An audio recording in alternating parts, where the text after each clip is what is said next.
We are live.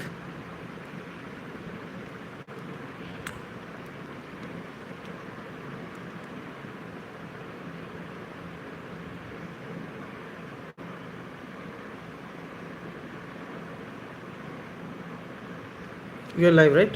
Sorry, there was a glitch. Sorry.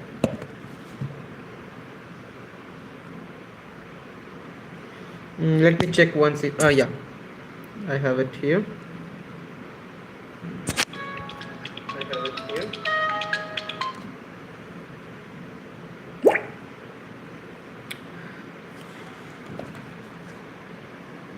Hello, ভুল করে চলে গেছিল।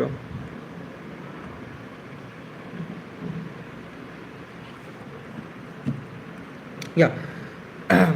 So, yeah, we live. Okay.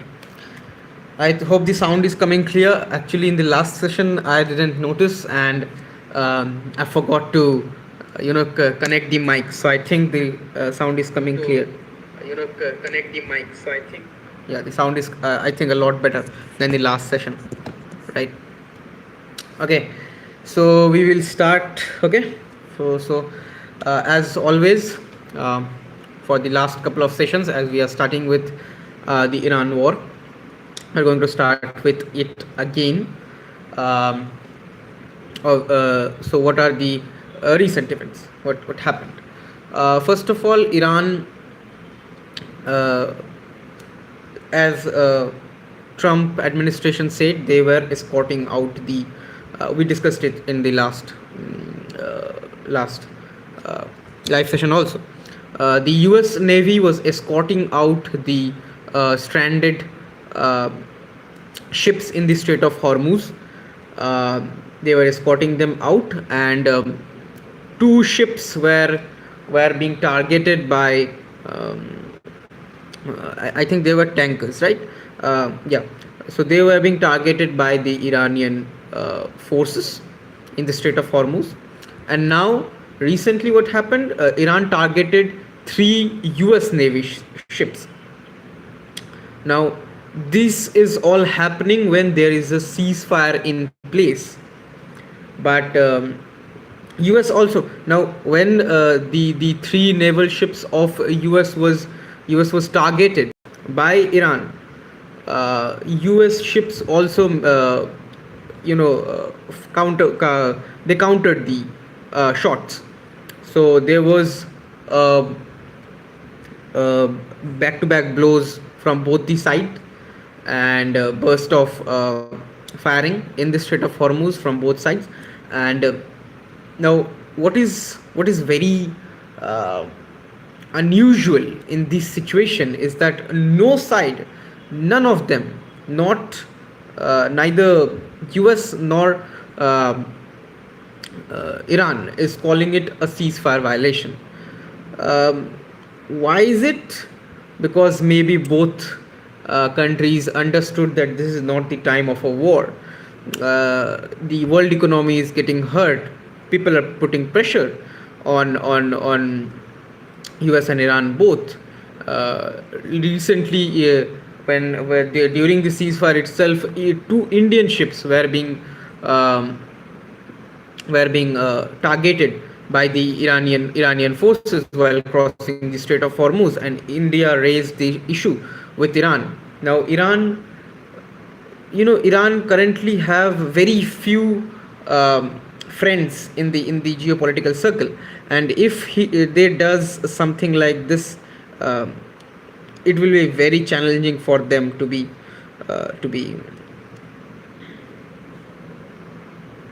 Amit Kumar. Hello, Amit. You said hi. Hi, Amit. So, so Iran have very limited options. They have Russia, China, North Korea. We don't count them. Actually, Russia, China as main players. They have Russia, China, and India. Now, we say we are neutral, but in the current situation where US is very much aligned with right now, what we can see very much aligned with Pakistan. We took this stance to support, quietly support Iran in this war. But if Iran does things like this, targeting our ships in the Strait of Hormuz, things are going to get worse with us. The relationship between Iran and India is based on a cultural value. Both the countries are very old, you can say ancient. India is obviously ancient. The Persian civilization, uh, the region of Iran is also very is a very old civilization.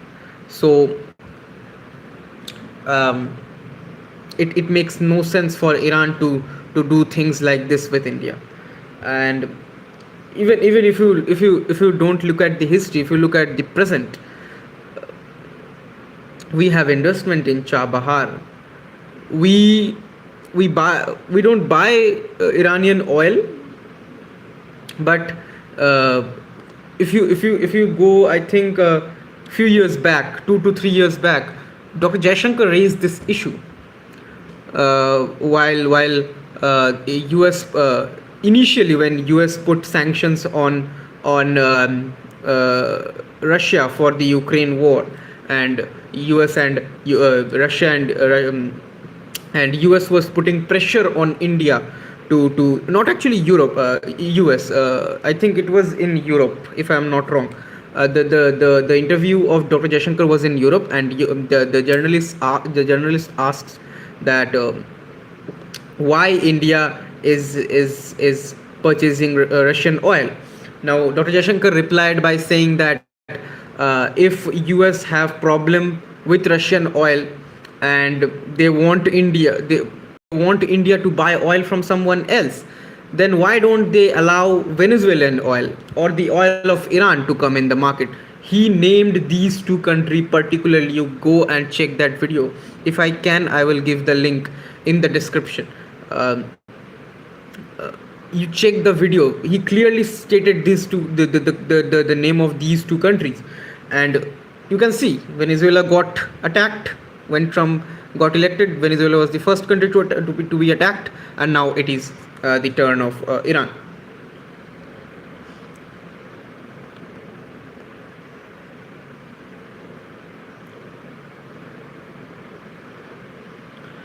Uh,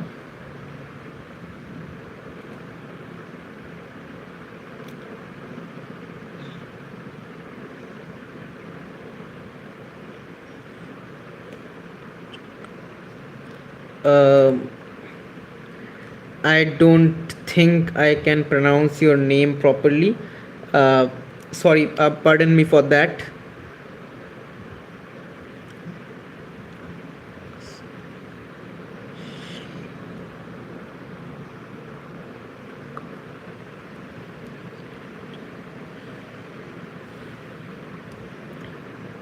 Sorry, Usnul. I don't think I'm pronouncing your name rightly. But why are you angry? Is it Usnul? What is your name? What does your name pronounces? I don't think it's your actual name. Is it your actual name, Usnul? Okay. I would like you guys to comment where are you watching from this live. Where are you watching from? Okay, there is a comment.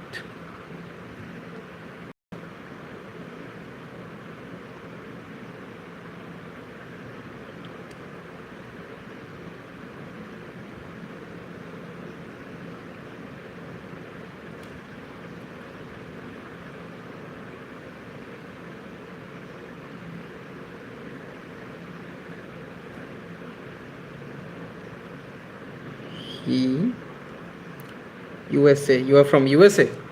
Okay. Okay. Then we are actually talking about USA here. Um, where was I? I just forgot where was I. Yeah, USA. Yeah. So Dr. Jaishankar said that if USA want USA want from India to purchase oil from another country other than Russia. We don't purchase oil only from Russia. We purchased crude oil from Russia because that was in the interest of our people. Russia was giving a discounted was supplying the crude oil at a discounted rate. If you go to a supermarket and you see a chocolate selling at a price of 100, and the same chocolate in another supermarket is being sold at 50 rupees, will you go to the 100 rupees store? That is what India was doing, and USA had problem with that, so we said it loud. While standing in the at the on the sorry on the soil of Europe, Dr. Jaishankar said it, that if USA wants India to stop buying Russian oil, why don't they allow the Venezuelan oil or the Iranian oil to come to the market? Still, I don't know why, but India respected. I won't say respected. India didn't purchase the Iranian oil after the sanctions of USA. China did.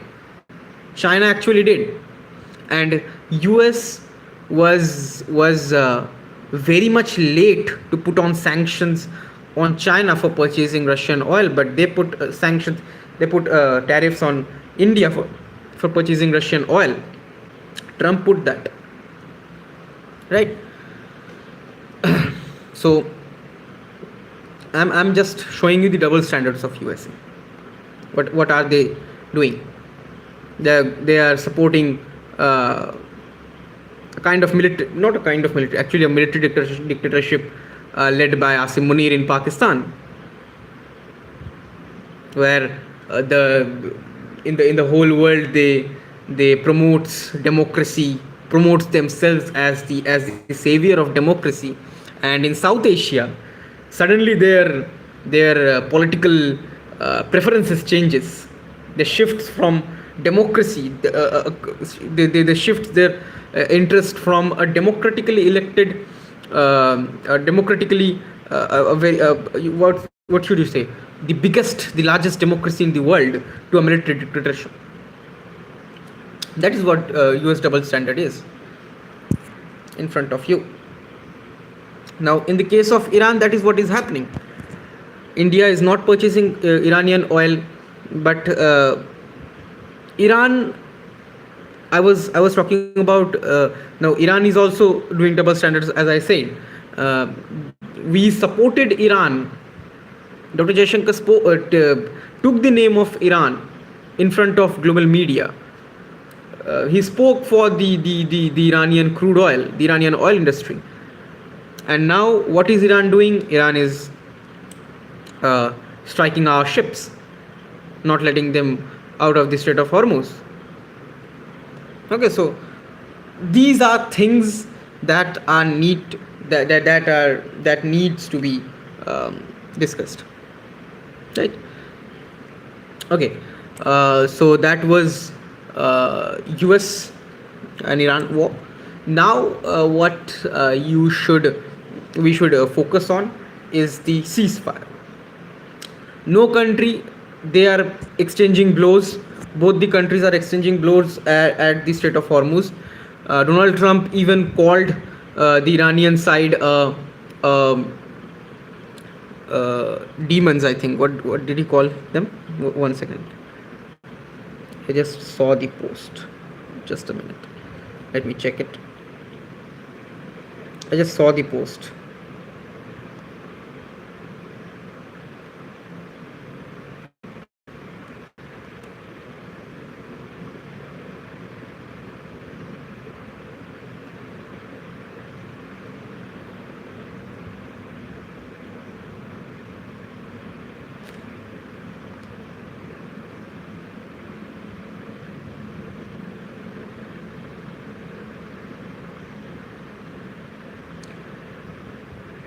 Led by lunatics. Yeah. So Donald Trump called the Iranian leadership directly lunatics after after Iran fired those strikes on the U.S. naval ships. U.S. called Trump called them lunatics, but still both the sides are trying to avoid a ceasefire. Reports are coming that Iran might USA proposed a ceasefire talk, a temporary ceasefire talk, and means that some temporary ceasefire agreement kind of thing. I won't say it's very promising, but there is something, and USA send it to uh, Iran, and Iran is going to evaluate it today and are going to give their response. There is a possibility of of the end of tensions in the Middle East, as the reports are coming. These are not my words; these are the words of the reports. But still, Trump is saying that they are lunatics. He also claimed that Iran is desperate for a ceasefire to stop the war. Now, I hope that the whole world can see that who is currently more desperate in this war, and that is clearly Donald Trump, right?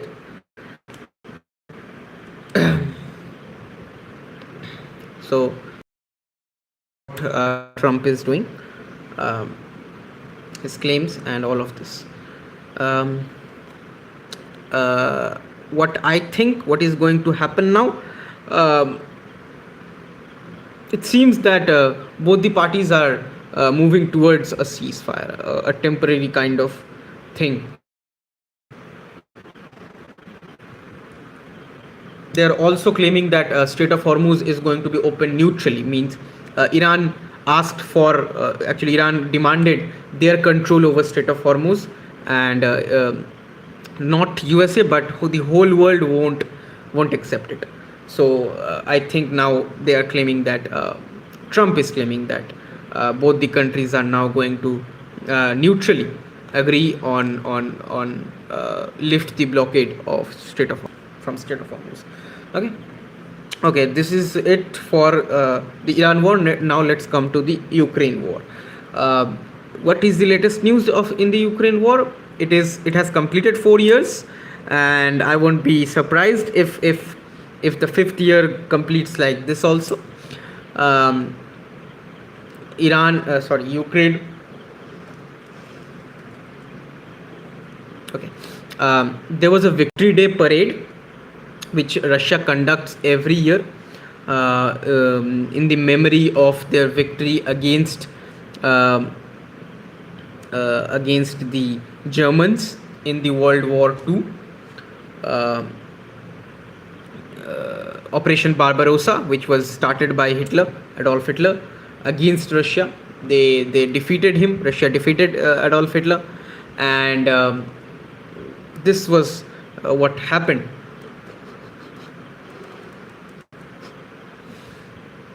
This was what happened, and due to the Victory Day parade, Russia asked to Ukraine for a temporary ceasefire, because both the parties does not trust each other.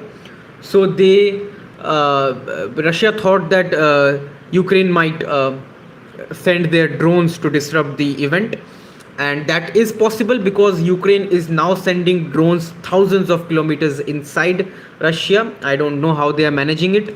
Russia is doing the same, so maybe there is something going inside from the side of FSB, which is the new form of KGB, and also the Ukrainian intelligence. I don't think that is Ukrainian intelligence. CIA with CIA's input.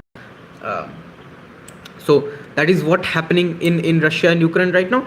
And the drone attack that was anticipated by Russia, due to that Russia proposed this plan of a temporary ceasefire to Ukraine, but they didn't agree, and eventually Donald Trump had to intervene. He announced a 3-day ceasefire for Russia-Ukraine war. Sorry, sorry. After talking to both sides. Now, is Russia-Ukraine war going to end soon? No, that is not going to happen. Is Russia-Ukraine war cooling down?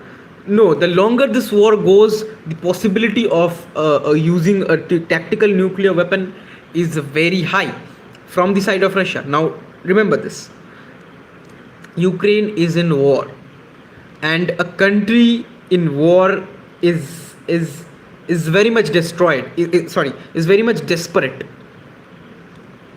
They becomes very desperate, and at that point, uh, after looking at the history of Ukraine, the nuclear innovation that happened in Ukraine, after looking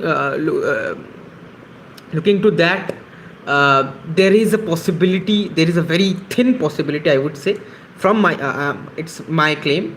There is a very thin possibility that Ukraine secretly is working on a nuclear bomb, because they understood that USA is not going to come to their rescue if a tactical nuclear bomb drops on Ukraine from the side of Russia, and that is why there is a thin possibility that Ukraine might is working on a nuclear bomb, on a small scale nuclear bomb, because don't forget that Ukraine had nuclear weapons before the USSR broke, and after 1991.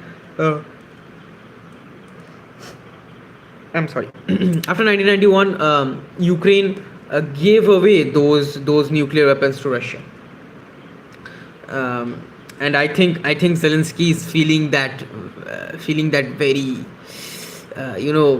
that might be the worst mistake he is feeling right now, what his country did in 1991. Now, that is the possibility, and the Victory Day parade of Russia happened, but it happened at a very small scale. So, a very symbolic gesture from the side of Russia, just for the formalities, nothing else. Okay, so this is what is happening in the Ukraine war. I have spoke about the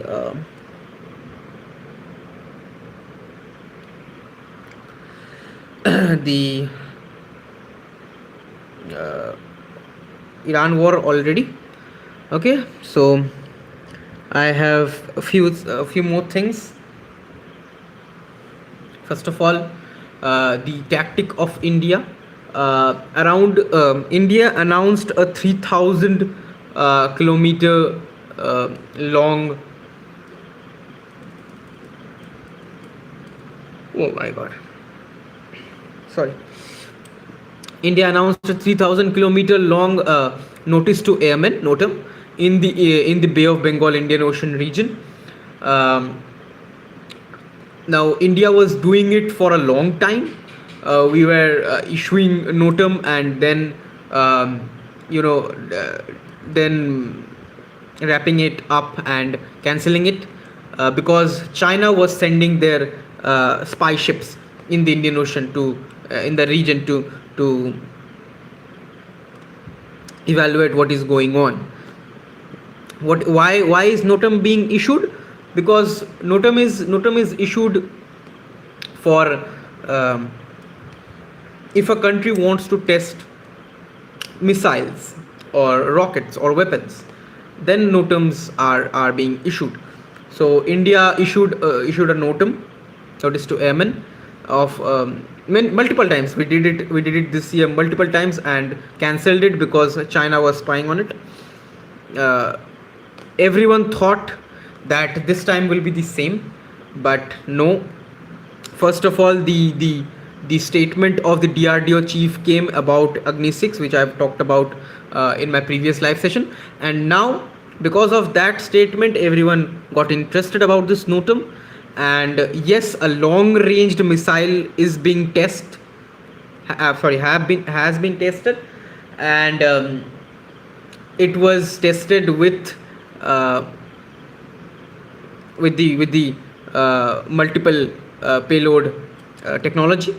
um, and it could be, it is not an Agni 6, but an upgraded version of Agni 5, or an Agni 5. Okay, so this is not an Agni 6 missile which has been tested in the Indian Ocean region recently, but we tested a long range missile. Agni 5 is also a long range missile. According to the government, it is around 6 to 7,000 kilometers. But people say, or geopolitical analysts says that Agni 5 has a range more than 8,000 kilometers. We go with the government, so we will talk about. We will say that we have 6,000 kilometer range. Okay.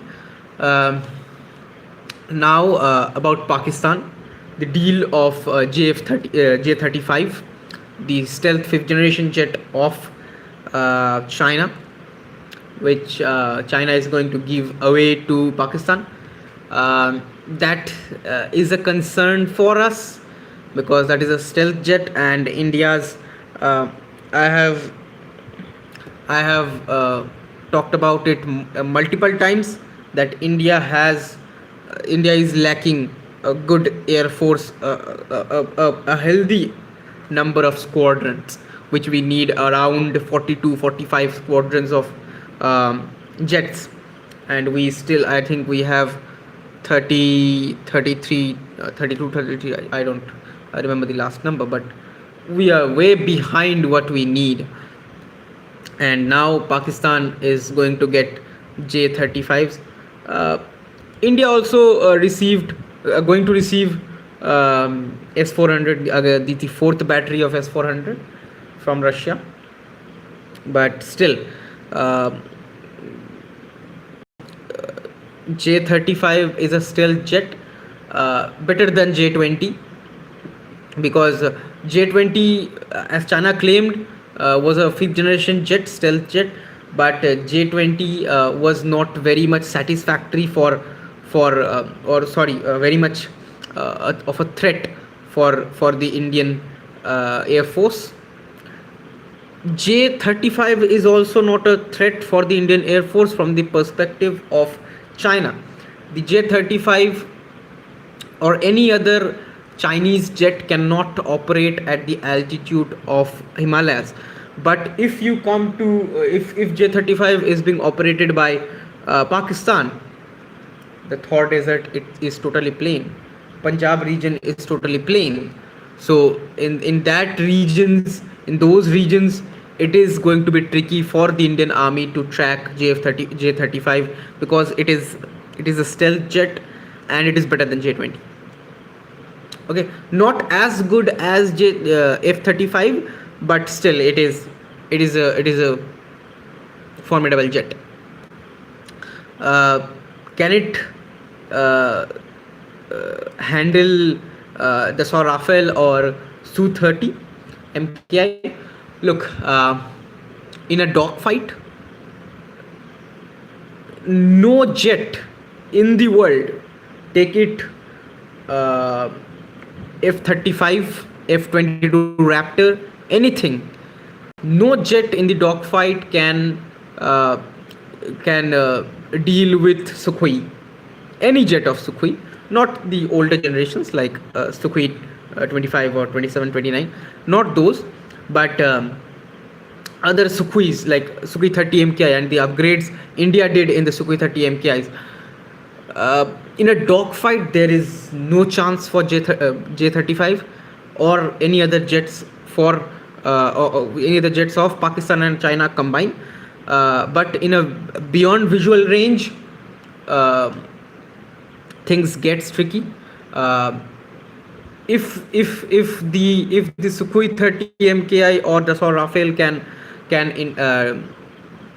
identify F-35 J-35 of China, then there is a chance of shooting it down. But if they cannot, then J-35 is uh, have a good have a good uh, advantage, right? So this was about it. I couldn't make live sessions. I won't be making live session for uh, some time also, because as I said in my earlier sessions, my exams are coming close. After 28 I will be free, and I'll be making short videos and going live regularly. Okay, so if you guys are watching, then do consider to subscribe the channel. It supports me, and join me on my other social media platforms. Links are in the description of my channel, and I hope you like this session. So like it, hit the like button, hit the subscribe button, and share it with your friends and family. With that note, I'm Ankan signing off. Jai Hind.